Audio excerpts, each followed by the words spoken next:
ராத்திரி நேரம்னு பார்க்காம வேப்ப மரத்தில் வேப்பிலையும் பறிச்சாச்சு. நேராக வேப்பிலையை பறிச்சுட்டு வீட்டுக்குள்ளேயும் வந்தாச்சு. கிளிமூக்கு மாங்காய் பொடி மாங்கான்னு சொல்லி எங்கள் கிணத்துலேருந்து வருஷம் இந்த மாதிரி ஒரு 2-3 சாக்கு மாங்காய் கிடைக்கும். இப்போ உள்ள காலங்களில் வந்து மாம்பழம் மாங்காய்லாம் கெமிக்கலில் பழுக்க வைக்காங்க. பழைய காலம் வந்து வேப்பிலை வைக்கல அந்த மாதிரி தான் பழுக்க வைப்பாங்க. இதே மாதிரி தான் எங்கள் வீட்டில் எங்கள் அப்பா வந்து வேப்பிலையில் பழுக்க வைக்காங்க. இந்த மாதிரி கெட்டி வச்சா 2 நல்ல மாம்பழம் பழுத்துரும். மாம்பழம் சுவையாகவும் இருக்கும், நல்லா டேஸ்ட்டாகவும் இருக்கும். அவ்வளோ கிளிமுக்கு மாங்காய் ஒரு வாளியில் வேப்பிலையும் வச்சாச்சு. மாங்காவை கொஞ்சம் கொஞ்சமாக அடிச்சுட்டு இருக்கோம். அதில் பாதி வந்து வேப்பிலையும் அடுக்கணும்.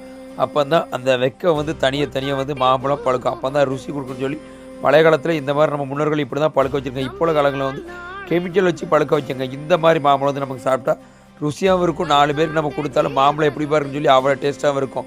இந்த மாதிரி தான் பழைய காலங்களில் பழுக்க வச்சுருக்காங்க. இப்போ உள்ள காலங்களில் வந்து கெமிக்கல் வச்சு பழுக்க வச்சுட்டு வந்து நிறைய பேருக்கு வந்து சைட் எஃபெக்ட் வருது.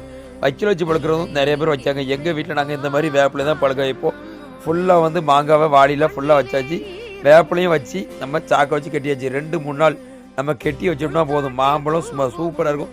சாப்பிட்டு பார்த்து அவ்வளோ டேஸ்ட்டாகவும் இருக்கும். இந்த மாதிரி தான் மாம்பழத்தை பழுக்க வைப்பாங்க. பழைய காலங்களில் இந்த மாதிரி தான் பழுக்க வச்சாங்க. வைக்கல் இப்படி தான் பழுக்க வைப்பாங்க.